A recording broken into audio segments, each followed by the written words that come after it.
दोस्तों, स्वागत है आपका हिंदी की कक्षा में। आज हम हिंदी की कक्षा में पाठ 12 का अध्ययन करने जा रहे हैं, जो कि आपकी पाठ्य पुस्तक क्षितिज के गद्य खंड से जुड़ा लिया गया है। और इस पाठ 12 में लेखक यशपाल ने अपने रचना लखनवी अंदाज के बारे में बताया है। पाठ 12 संबंधित है लेखक यशपाल से।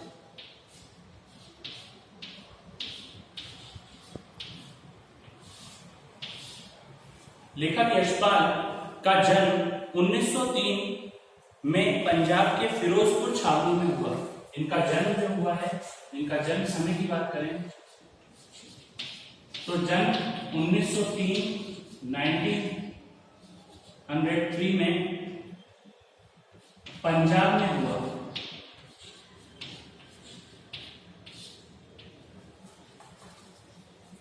प्रारंभिक शिक्षा कांगड़ा में ग्रहण करने के बाद लाहौर के नेशनल कॉलेज से इन्होंने बीए किया। ग्रेजुएशन इनकी लाहौर से हुई है। वहां उनका परिचय भगत सिंह और सुखदेव से हुआ।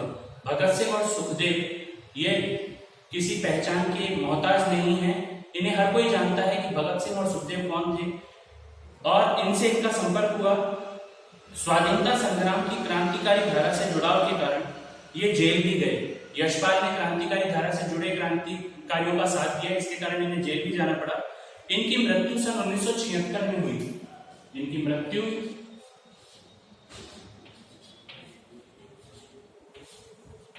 सन 1976 में हुई। यशपाल की रचनाओं में आम आदमियों के सरोकारों की उपस्थिति है। वे यथार्थवादी शैली के विशिष्ट रचनाकार हैं। आम आदमी के सरोकार यानी कि उसकी इच्छाओं और उसकी कार्यों, सरोकार शब्द का अभिप्राय है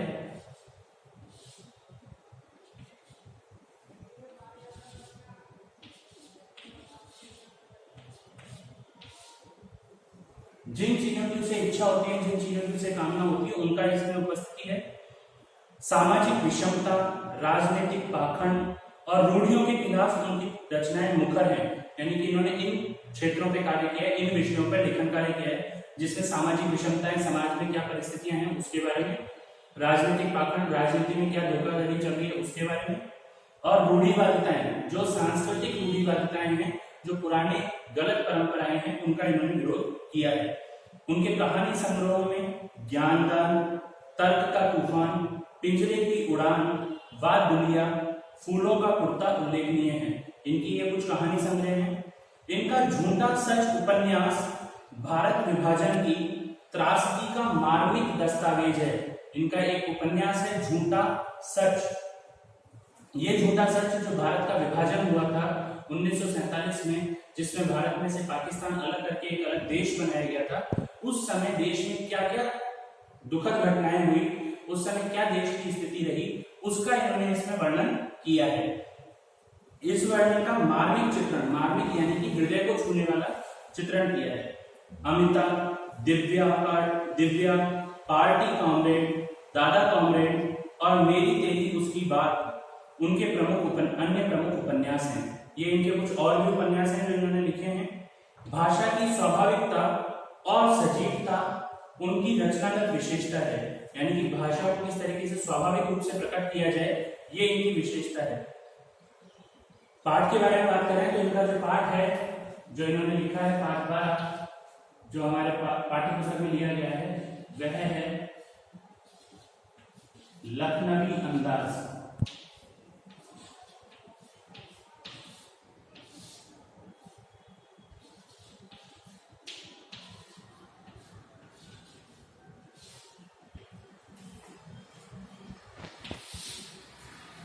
लखनवी अंदाज पाठ के बारे में कहा जाए तो यूं तो यशपाल ने लखनवी अंदाज व्यंग्य यह साबित करने के लिए लिखा था कि बिना कथ्य की कहानी नहीं लिखी जा सकती। इन्होंने ये बताने के लिए लिखा था कि बिना कथ्य, कहने वाले के बिना, कथ्य होता है जो कहने योग्य बात हो, उसके बिना कहानी नहीं लिखी जा सकती। परंतु एक स्वतंत्र रचना के रूप में इस रचना को पढ़ा जा सकता है, लिखा नहीं जा सकता, लेकिन यदि हम कोई रचना करते हैं तो उसे पढ़ा जरूर जा सकता है। यशपाल उस पतनशील सामंती वर्ग पर कटाक्ष करते हैं पतनशील, जो पतन की ओर अग्रसर है। पतनशील शब्द का मतलब है जो पतन की ओर अग्रसर है, पतन की राह पर बढ़ रहा है, उस सामंती वर्ग पर इन्होंने कटाक्ष किया है, व्यंग किया है।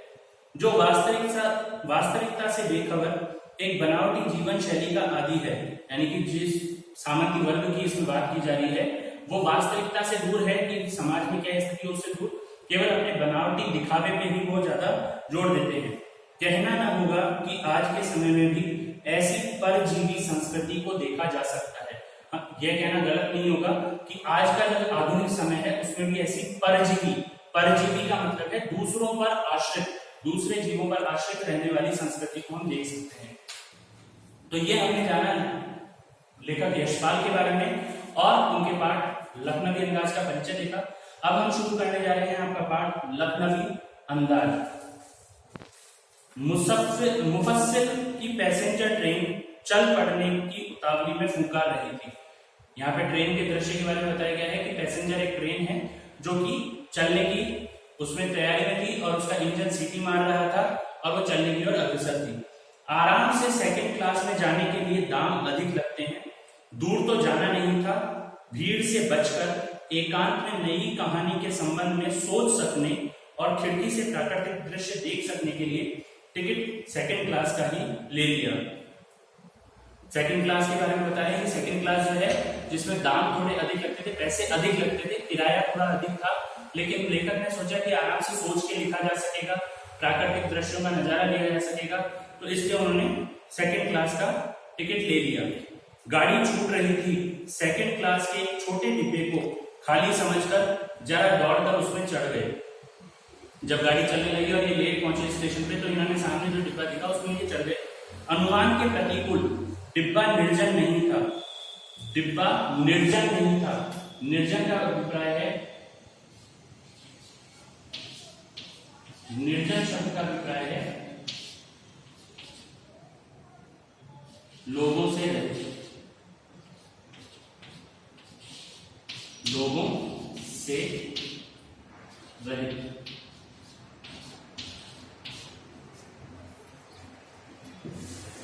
तो इन्होंने बताया कि वो जो डिब्बा था ट्रेन का वह खाली नहीं था, उसमें लोग बैठे हुए थे। एक बर्थ पर लखनऊ की नवाबी नस्ल के एक सफेदपोश सज्जन बहुत सुविधा से पालकी मार के बैठे हुए थे। उन्होंने देखा कि ट्रेन में जैसे चढ़े तो एक बर्थ पर लखनवी अंदाज में एक व्यक्ति बैठे हुए थे। सफेदपोश, सफेदपोश का मतलब है इज्जतदार दिखने वाले। सामने दो ताजे चिकने खीरे तौलिए पर रखे थे। उनके सामने खाने के लिए दो खीरे उन्होंने रख रखे थे। डिब्बे में हमारे सहसा, सहसा शब्द का मतलब है अचानक, सहसा, सहसा का अभिप्राय है अचानक।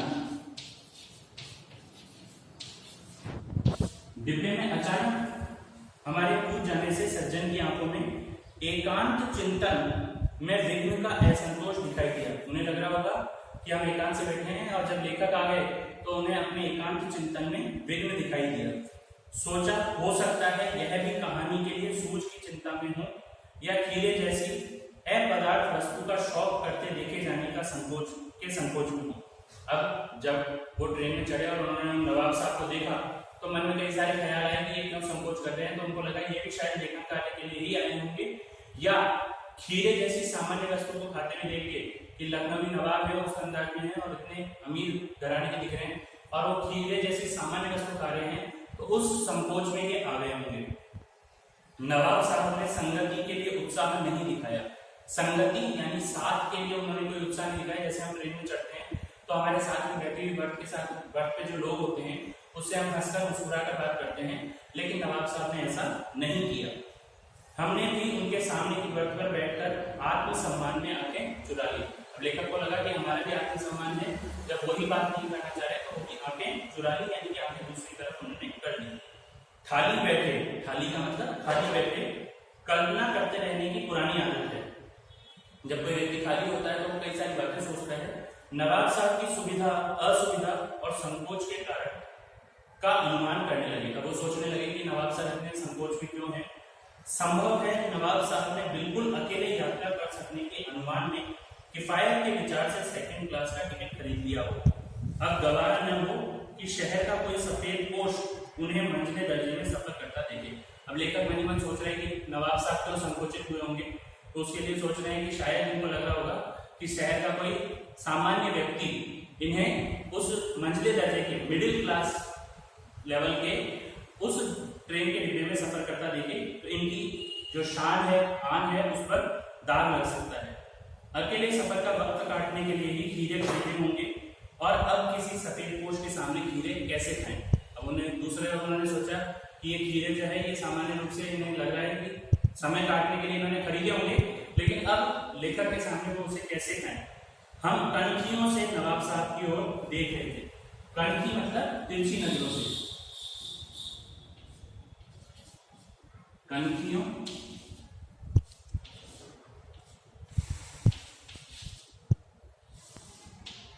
अर्थात तिरछी नजरों से।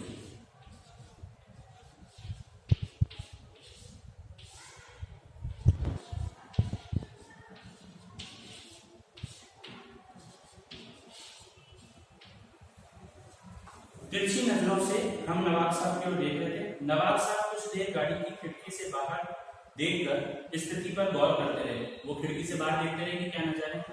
ओह, नवाब साहब ने सहसा हमें संबोधन किया, यानी कि अचानक उन्होंने बोला, आदाब अर्ज है। नवाब साहब जो है मुस्लिम समुदाय से जुड़े हुए थे और जब वहां पे किसी का नमस्कार किया जाता है तो नमस्कार को आदाब अर्ज है इस प्रकार से कहते हैं। जनाब खीरे का शौक फरमाइए, अर्थात उनके पूछने का मतलब यह था कि आप खीरा खाएंगे। नवाब साहब का सहसा भाव परिवर्तन अच्छा नहीं लगा, यानी नवाब साहब ने अचानक जो भाव परिवर्तित किया उसे देखना उन्हें अच्छा नहीं दिया। भांप लिया का मतलब है जान लिया।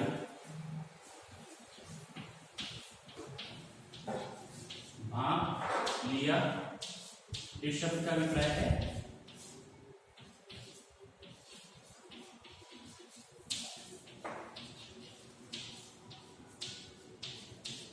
जान लिया। तो नवाब साहब के बारे में उन्होंने जान लिया।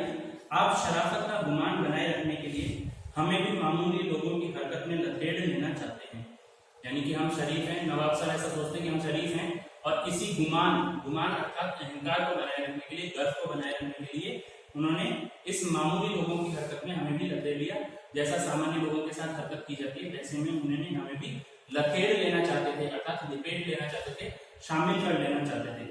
जवाब दिया, शुक्रिया कि बला शौक फरमाए। लेखक से जब नवाब साहब ने खीरे के लिए कहा तो उन्होंने भी जवाब दिया कि शुक्रिया, धन्यवाद, आप इसे ग्रहण करें। कि बला शौक फरमाए, उनका कहने का मतलब है कि इसे आप ही ग्रहण करें। ठीक है दोस्तों, आज के लिए इतना ही काफी है। अगले भाग में हम फिर मिलेंगे लेखक यशपाल द्वारा रचित लखनवी अंदाज के पाठ के अगले भाग में। धन्यवाद।